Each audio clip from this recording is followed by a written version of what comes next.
Hello and welcome to F+B Therapy Podcast, part of the CoffeeNet streaming network at coffeenet.tv, and also available at fnbtherapy.com. That's fnbtherapy.com. This is the place where we meet with coffee people and spill the beans about what it is really like to live the coffee life. Whether we're talking with CEOs of large coffee companies, roasters, or barista champions, we are going to get inside information you haven't heard before. I'm your host, Jake Leonti. I've been working in the coffee for over 20 years, starting as a barista, then roaster, green grader, globetrotter, importer, and now podcaster. Today we are talking with Sanjiv Razdan, president of Coffee Bean and Tea Leaf. Sanjiv came from leadership roles with large companies including Pizza Hut, KFC, and most recently as COO of Sweetgreens. He started with Coffee Bean in 2021. When I first interviewed him for Coffee Talk magazine, he was in the honeymoon phase with CBTL and had a lot of ideas for promoting growth in new markets and making their digital platform more robust, with an eye on being an omni-channel, frictionless marketplace. Today, we are going to revisit these topics and also discuss leadership and Sanjiv's passion project, Gleam Network, a nonprofit organization dedicated to providing mentorship to young people, specifically women and people of color. So, if you're looking for insights as to what one of the largest global retailers is planning, stay tuned. At F+B Therapy, we have been providing high-level solutions for coffee retailers and wholesalers through expert consulting on opening cafes, product development, project management, roasting, training, marketing, branding, and anything else that involves coffee for top-tier companies including Nestle, Cafe Nero, Virgin Atlantic, Grupo Cimbali, and many more. So, if you're looking for an expert to give you and your team a boost, please reach out to F+B Therapy at fnbtherapy.com. We're always happy to hold free inquiry meetings and discuss your needs and goals. Hi, Jake. Good morning. Good morning. How are you?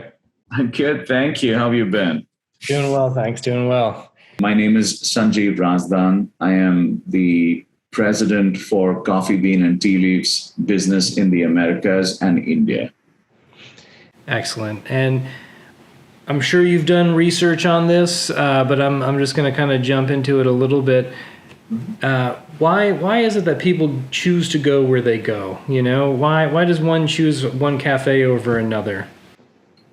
Jake, that's such a great question, and so much research has been done on this subject, particularly by folks like our company and brand who operate in the specialty coffee segment. The reason why consumers choose one cafe over another is really can be broken down into four big components. I think single biggest determinant, at least we find, is taste. People are looking for the best tasting cup of whatever it is that they want, their coffee, tea, or their preferred beverage. The second thing that has happened is that they're seeking convenience. The cafe has to be close to them. It's got to be on the way to work or wherever they're going, or just easy to access. The third thing is value. They're looking for great value. Great value is seen as what you get for what you pay. And like the rest of us, people are even more conscious today than ever before of making sure that they're getting good value. And last but certainly not the least, there is what I call the X factor of the brand. Even if you've got great tasting beverages, you're highly convenient, and you offer great value, there is this X factor of the brand. Brand is an emotional benefit to our consumers. People want to associate with brands that make them feel great about themselves. And I think that ultimately makes a big difference as well. So those would be the big four. And where do you kind of rank them? Do you rank like which ones are the most important generally to people? Yeah, I would say taste, convenience, and value in that order. And then brands, like I call it the multiplier effect, right? It's almost like, okay, That's the X factor. But the functional benefits of taste, convenience, and value are literally 1, 2, and 3 in that order. Interesting. That's actually surprising to me. I would have imagined actually that convenience may have even played a bigger role than taste, but it's kind of reassuring to hear that. Yeah, and I think this is where it depends on how much a consumer is craving your product. If your taste is so superior that even if they have to drive an extra half a mile, will they make that trip? They may. But that's sort of how this works, right? But a lot of it is also, I'm here, and if I don't have a location next to where I'm standing or wherever it is, I'm just going to go to whatever is available. And that's when convenience trumps. But on the balance, if you ask someone, it's taste, convenience, and value. Excellent. So I think the last time we did a real interview was a little over a year ago, and that was when you were just stepping into this role. Right. How's the first year been? Yeah, it's been thoroughly enjoyable. It's just been wonderful to be have the privilege of leading a brand like the Coffee Bean and Tea Leaf, which in LA, based out of LA, we're a hometown brand, so it's delightful to be someplace where there's so much love and affection for the brand. But it's also been a time of transformation for the brand. We've made some massive investments. We've brought on a tremendously talented leadership team. We're poised for even more growth than we've been growing before. And I've just been very grateful to find myself in the middle of all of this change. I will also say that the whole past 12 months for business, particularly our business, continues to remain probably some of the most challenging times that exist to operate in. The waters have been very choppy. We've seen inflation headwinds like really never before. The labor market has become so incredibly tight. Also something that, finding good talent's been always a challenge, but finding good, affordable talent now has become, again, it's just unprecedented. And then the complexity of just navigating supply chain challenges, rapidly changing consumer sentiment. Anything you switch on the news, there's just never one bit of good news, right? It just seems to be something or the other. And so I think that dampens consumer confidence. So then we're operating in just very, frothy times, for lack of a better word. And that just makes it very, very interesting. But like I said, for me personally, I just come back to how just thoroughly enjoyable this whole experience has been. And I'm just incredibly grateful to be in this role. That's amazing. The fact that you're enjoying yourself means that you must really enjoy the industry. And I know that coffee was sort of new to you in the beginning, but because it is maybe the worst time that you could start in a role like that. Even with, were you finding a lot of challenges with opening new locations? I know like building costs, even materials, all these things have gone through the roof. And, like you said, supply chain delays and everything with equipment. How were you able to kind of mitigate some of that? Yeah, I think, take a step back. I think the good news here in amongst all of these, what might sound like gray clouds, the silver lining, and a very important one, is that people continue to drink more tea and coffee than they've done before. So the category per se continues to grow. At least the last time I looked at statistics, it continues to grow year on year. Yeah. For the first half of the year, we saw an overall increase in people coming back to work in physical spaces. That did slow down a little bit, I would say, in the last 4 to 6 weeks. But overall, our perception has been that people are coming back to work. So the combination of the category itself growing, people coming back to physical workspaces, that bodes well for our industry. It has certainly translated in momentum for our brand. The Coffee Bean has benefited as a result of that. What has also happened is, I think there has been a very significant shift in consumer behavior that you and I had spoken about last time, which is convenience is certainly becoming more and more important. one big part of convenience is how consumers access the brand. I think for our category, what's happening is the drive-through channel continues to see tremendous growth. And that's not just happening for our brand, right? It's happening for brands across coffee, but it's also happening across fast food, or QSR was already there, and it's happening to others as well. So what we're seeing is a massive uptick in demand for drive-through locations. So what that does is that with commercial real estate, in any case, being challenged, everyone's jumping on drive-through locations.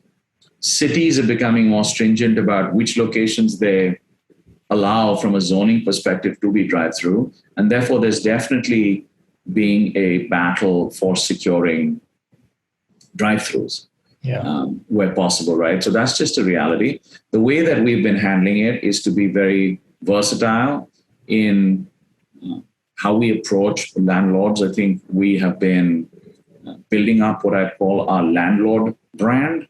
That comes on the back of just having reliable relationships where people know that we're growing, we're interested, we're here to do business. We're not just to waste people's time and flirt in conversations and then walk away.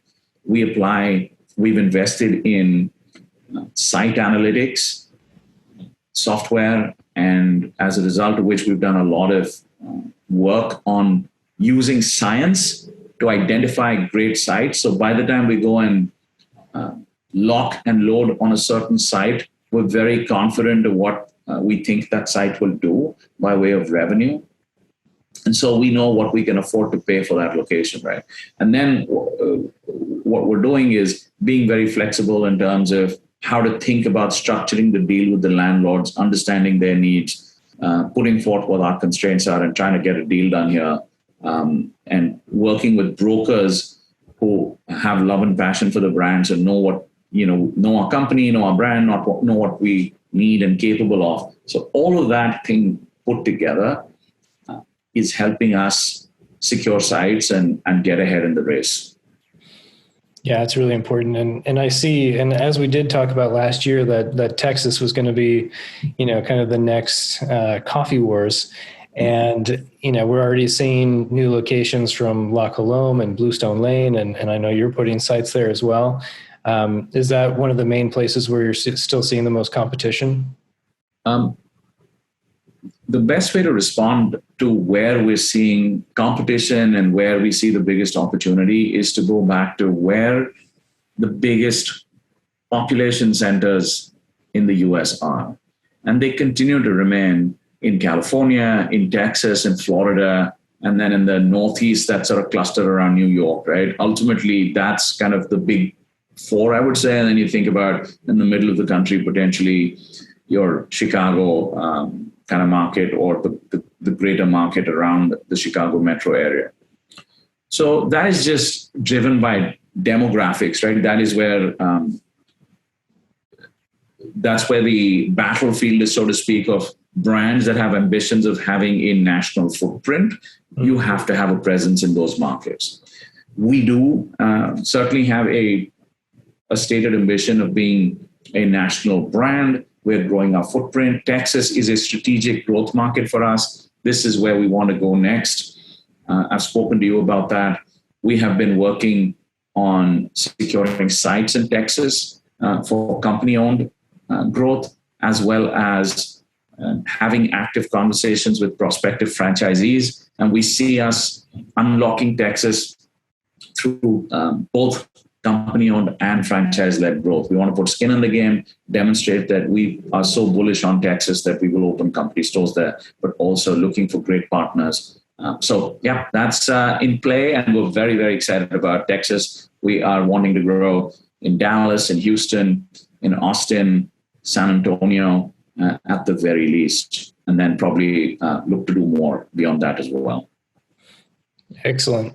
And I remember also last year, one of the big goals you had was that you set out to have a frictionless experience. And have you been able to do that? Jake, frictionless experience is a little bit like excellence, right? It is a journey. And I think just when you think you've made progress, the concept of what frictionless is just continues to change. Technology has become such incredible table stakes in the industry. It used to be a differentiator, and now it's just like if you're not technology forward as a brand, you're not even in the sandbox, or you're not on the playing field. So I'm happy to share that we have made some great investments that have paid out for us on the technology field, that have improved the quality of the experience for our consumers. And there's some more that are, getting to the point that will see the light of day. We're working on restructuring our loyalty program, particularly that will enhance the whole digital experience even further, make it much more interesting and engaging.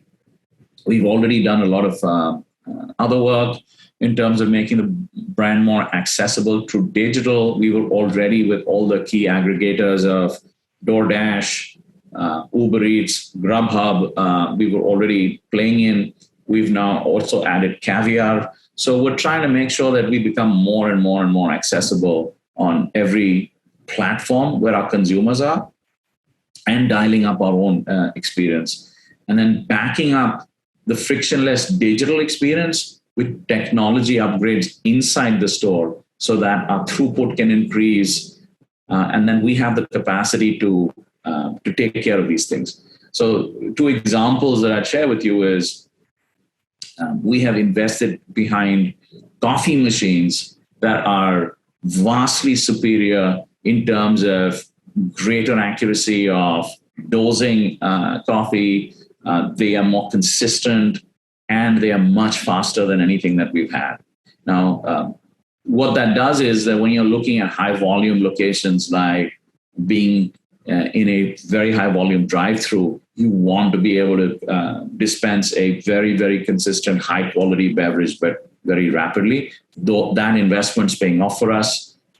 The second thing we've done is investing behind drive-through timers. So we make sure that every store understands, how long a car is having to sit in our drive-through lane, and what gets measured gets managed. So it allows our store general managers to really work on moving those cars along rapidly. That investment's paying off for us. We've looked at the layout of our stores and how do we make sure that our baristas don't have to take an extra step to do anything, right? Minimize the movement, make it much more ergonomic, and dispense like great beverages with the least possible movement, making it easier on them but faster for our consumers. So those are the kinds of things that we've been doing. I think it's every little thing makes it so much more easier, both for our baristas and for our guests, but also enables that frictionless experience. Amazing. You guys have been busy. That's a lot to be focused on. What would you say, kind of going back to Texas and these other markets, what would you say is the biggest challenge when you open a new market? There's a couple of things, right? One is you want to make sure that you introduce the brand to customers in a new market in a way that brings the best of this brand forward. People really understand what your brand's all about. For us, there's a couple of things that have helped when I think about, say, Texas in particular. First of all, our name is the coffee bean and tea leaf. The clues in the name, you don't have to guess what we're all about. It's very obvious.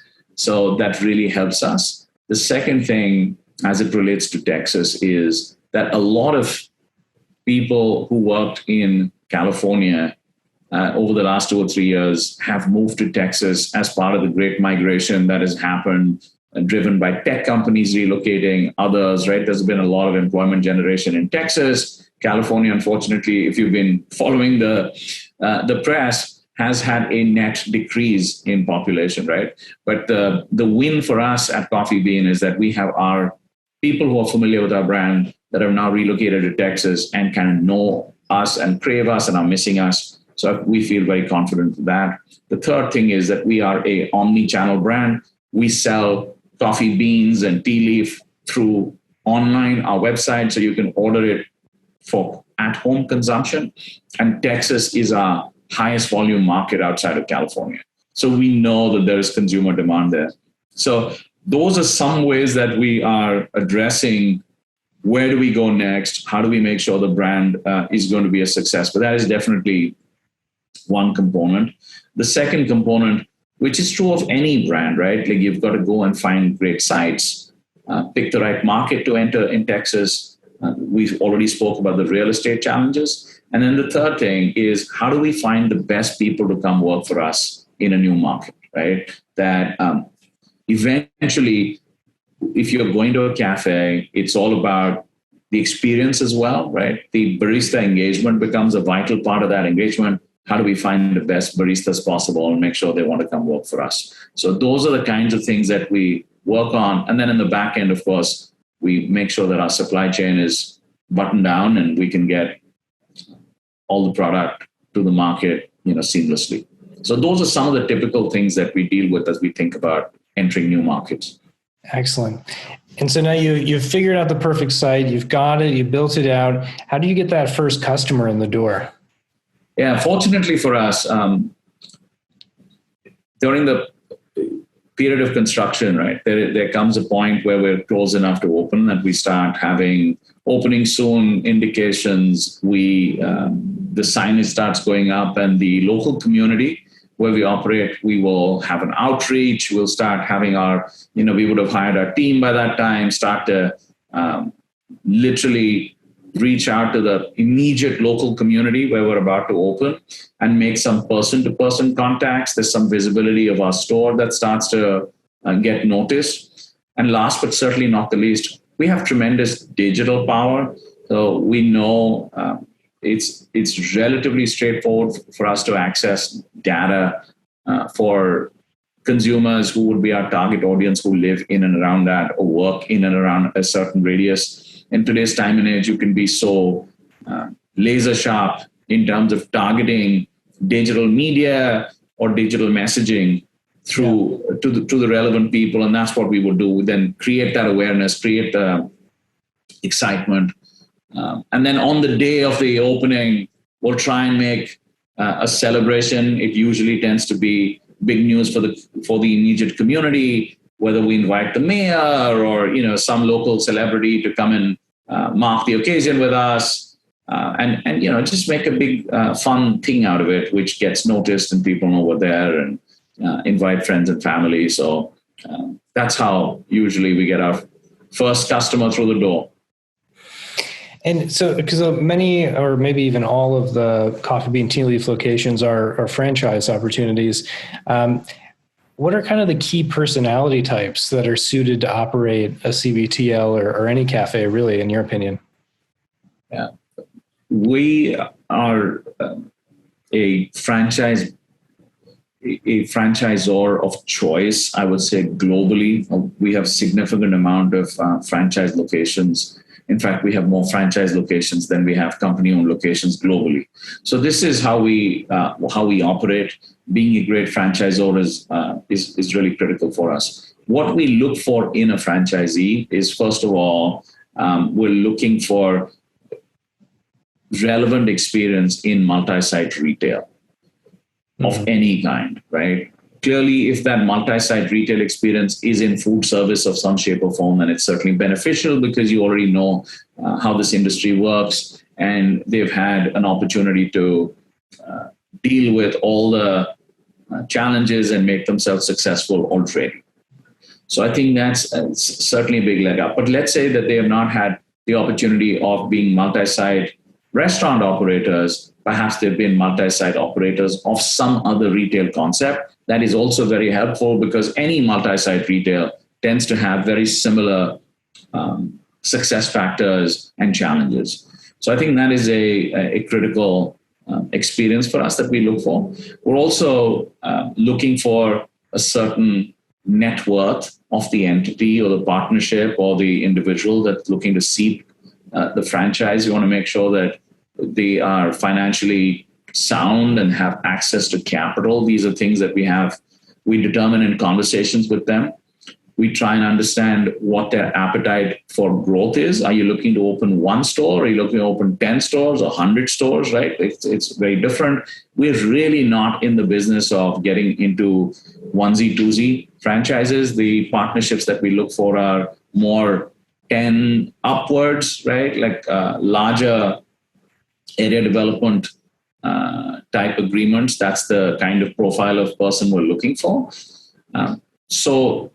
And we also look for non-traditional franchise development. And by non-traditional, what I mean is, for us, our brand translates incredibly well in hospitals, in college campuses, in airports, right? In transport hubs. So these operators tend to be very different.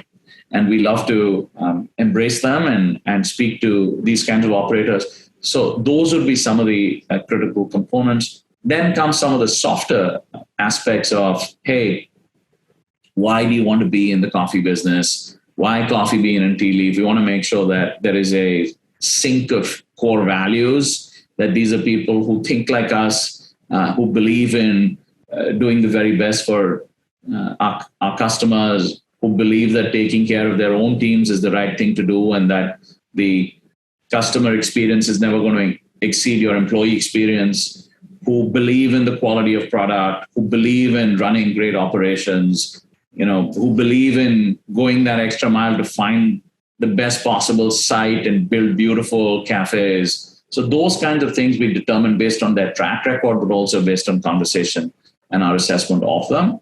And then finally, we ask them about, how quickly do you wish to grow? What is the kind of organization you see yourself growing with?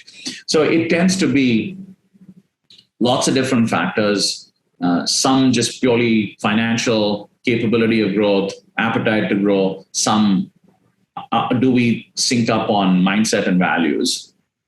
And then do you have a plan on how you're going to grow? So that's how we figure out how to find the right fit for us. And the fit is always so important. I'm going to change gears with you a little bit because I know that you started a kind of an organization that I'm really interested in hearing about, which is the Gleam Network. Mm-hmm. Could you explain kind of what that is and what inspired it? So, yes, I absolutely had the great privilege of being the founder of an organization called Gleam Network. Gleam is an acronym that stands for the Global Leadership Enhancement and Mentorship Network. It is a volunteer-based non-profit organization. And our mission is to really make mentorship and leadership development accessible for the restaurant industry, of the food service industry. We started just over 2 years ago. In fact, just as the onset of COVID was happening.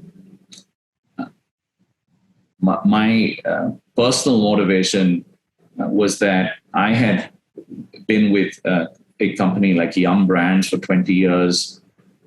And I found that I got so much development, mentorship, people formally and informally giving me a leg up, helping me grow, that I assumed that the entire industry was like that.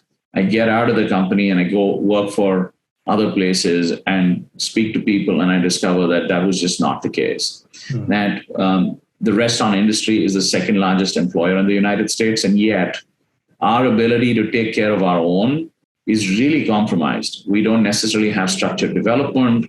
Our development is what I call the school of hard knocks. Nothing wrong with that. It's a great way of developing and succeeding. But surely we can do things to supplement the school of hard knocks with some thoughtful ways of making development opportunities accessible.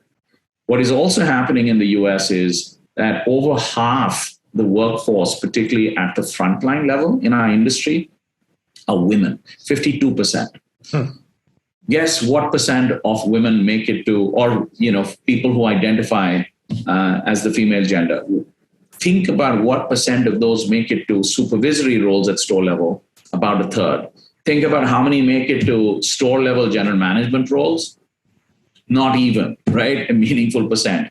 Now you look at, if I work at the office or support center, whatever your home office may be called for whatever concept, big or small, Again, we see more women participating in the workforce at the bottom of the pyramid. As you think about going to vice president level or the C-suite of the organization, it becomes like rarefied air. We don't find enough women there. And then you look at board level, and I think it's about 22% of women make it to board positions, which is better than VP level, which is, I think, 18%. But the point being that we just are not taking care of development at the bottom of the funnel and giving that workforce the support, the development, the mentorship they need to keep making it further ahead in the career progression ladder. What happens is, as you grow in our industry, as you know, you get wage progression, your quality of life shifts, your ability to do better for yourself and your family dramatically transforms. Same issue is with people of color.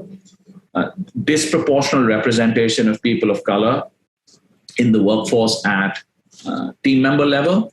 And as you look at how they progress in the ladder, it just is no longer even a fair representation of their proportion of population, never mind proportion of how they are represented at the front line of the restaurant industry. That seemed like an inequity that also needed to be addressed by just making leadership development, mentorship accessible for this group, not having it prohibitively priced that you have to go attend a seminar, pay hundreds of dollars in fees, which is absolutely, neither do these people have the time or nor do they have the dollars available to go do this. So that is where the inspiration came from. How do we take care of our own in this industry? Gleam Network is created by people from the industry for people in the industry to serve us. So that's what the nub of this is. How do we do this? We do this through two programs. One is that we have a mentorship program. It's a 6-month program. It's volunteer-based. We have absolutely amazing volunteer mentors, and we will open that program up several times a year. Somebody can go onto our website, sign up to be a mentee or a mentor. Our website is gleamnetwork.net. And we set you up with a phenomenal mentor or a phenomenal mentee. And it's a 6-month program with 1 hour per month commitment by both mentor and mentee, which is, coming to think of it, if you can't dedicate 1 hour of your life once a month to invest in yourself, then that's a whole different challenge. So that is how the mentorship program works. The second program that also I'm incredibly excited about is called the Career Advancement Program. We refer to it as CAP colloquially, but the Career Advancement Program is targeted towards folks who are in team member roles in restaurants. And these are modular programs delivered virtually, and think of it as helping folks who are team members in our stores develop the mindset and leadership to get noticed in their stores, get noticed by the employers, be able to assert themselves, show up in a way that they are seen as potential leaders, and then get onto their employers' skill-based training program that starts getting them to migrate from team member to supervisor to assistant manager and so on, right? Puts them on that growth track. So that's what we do, which is the second program. So these are the two programs. We are an organization that, think of it like any organization, we need volunteer marketers, legal, tech people, just folks who can project manage it, give us, an hour of your life once a month, once a week, however much you can. And so we'd love, if anybody's hearing this that has passion for paying it forward and wants to come and join this movement, then please volunteer on gleamnetwork.net. We would love to have you part of this. I call it a movement, right? This is really important to us, and we have just some of the most amazing people who participate on our various committees, volunteer to be mentors, volunteer to be helping put this all together, and it is the joy of my life. Amazing! Thank you so much for sharing that with me, because I do think it's incredibly important. I see because I've worked with a lot of young people working in the cafe business, and so many people show up and don't even actually know how to have a job. It's like just the simple stuff of showing up on time, being responsible, these fundamentals. So having a program specifically focused for giving people first these skills and then developing them into greater leadership skills, I think is tremendous. Absolutely, Jake. And I think what we try and do as much as possible is make sure that our facilitators or people who are running these sessions, particularly for the frontline team members, are people that resemble them, right? Yeah. That look like them, that speak like them, that talk to them in a language that is familiar to them. And I think one is more likely to absorb and embrace guidance from somebody that you can look up to that sort of resembles you in terms of either your gender, the color of your skin, how you speak, and it's so much more identifiable. So that's the other factor that we, wherever possible, we try and do. So if we've got a batch of Hispanic women that are in a frontline batch of 8 or 10, we try and make sure that we go find a Hispanic female who's leading that session, right? So it makes it there's deeper meaning in that. You're seeing a role model, someone's giving you their life experience, telling you what challenges they had, how they got ahead, what the watch outs are. And if then someone says, don't be having your jeans hanging around your ankles, right? Like, or dress a certain way, show up a certain way, speak in a certain way. That kind of stuff is so important in terms of managing perceptions, but it also is much more palatable when it comes from someone who's dealt with the same struggle as you have. You personally, being at a high level and with this rigorous work schedule, how do you find being able to balance your kind of family work life? It's such a interesting question, because work-life balance and how do you manage that in particularly say senior roles, and how do I manage that is something that I think a lot of people confront in our industry. I think for me, first of all, is work-life balance important to me? Yes. I deal with that by making sure that I create some kind of boundaries for my own self. So for example, if I go on vacation and I do take vacation, then to the extent possible, try and unplug from emails, maybe just make my phone accessible. So should I need to be contacted, I am. Things like that. Trust that the team will take care of things. That's one way of dealing with it. On a day-to-day basis, making time for, doing some kind of physical activity or exercise or workout helps me, makes me feel better about myself. I think taking care of what I eat and just being mindful, especially when you're traveling, and just take care of making sure that you get time to eat and not eating rubbish, and taking care of your nutrition helps. And I think for me, the last thing is, as you wrap up, or as I wrap up my day, I always ask myself, there's always be, business is, in the nature of business is challenge and problem solving. Did I do everything I possibly can? Did the team do everything it possibly could to deal with any challenge, any situation, any problem? And if the answer to that is yes, then, I get, okay, I'm going to get a good night's rest, and it's time to call it a day, and tomorrow's another day.